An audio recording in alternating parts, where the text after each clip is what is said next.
I read Man's Search for Meaning, Viktor Frankl's Man's Search for Meaning, when I was in my early 20s, and just had this huge fundamental impact on me.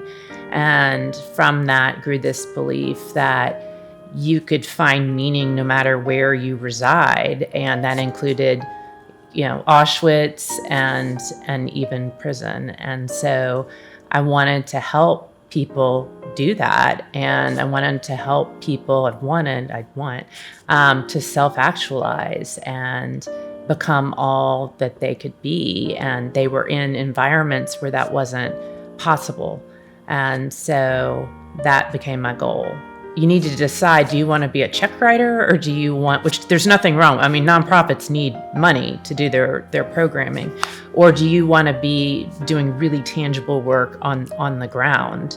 There was a former student I had when I was working in the prisons, and let's call him David. And he's like a 240-year sentence or something crazy. I met him when he had just been locked up.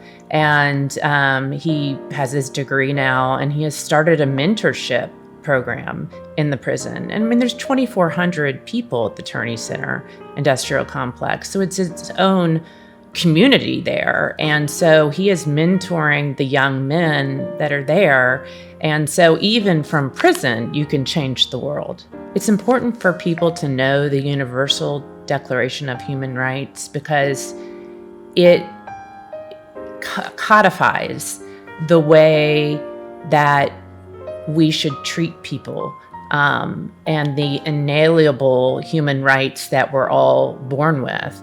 And, for me, it was that everybody had right to education, no matter where they were.